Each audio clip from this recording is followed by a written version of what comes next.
Praise lord everyone. Good Friday అంటే ఏమిటి? Good Friday ఎందుకు జరుపుకుంటాం?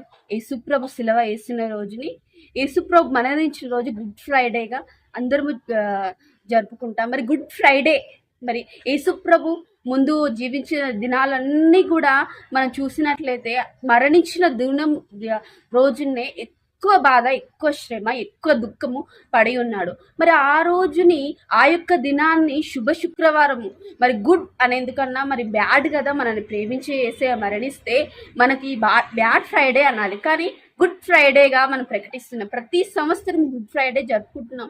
మరి యేసుప్రభు బాధపడ్డ రోజుని, యేసుప్రభు దుఃఖపడ్డ రోజుని గుడ్ ఫ్రైడేగా ఎందుకు ప్రకటిస్తున్నాం?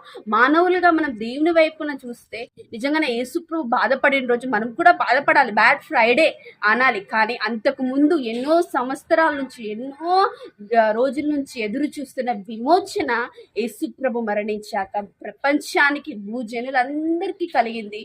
మనుష్యులకు పాపం యొక్క విముక్తి, విమోచన జరిగింది. కాబట్టి మనం గుడ్ ఫ్రైడే అని అంటున్నాం. యేసుప్రభు చనిపోయిన దినాన్ని గుడ్ ఫ్రైడే అని మనం ప్రకటిస్తున్నాం. కాబట్టి యేసుప్రభు చనిపోవడం వల్ల మనకి పాపము నుండి విమోచన కలిగింది.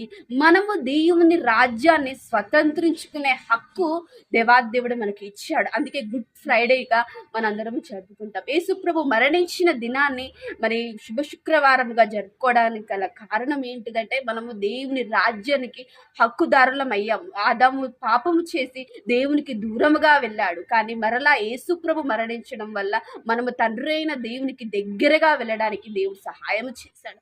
అందుకే ఒక గుడ్ ఫ్రైడేని మనం అందరం జరుపుకుంటున్నాం. కాబట్టి ఈ గుడ్ ఫ్రైడే ద్వారా దేవుడు మనందరినీ ఆశీర్వదించును గాక. ఆమేన్.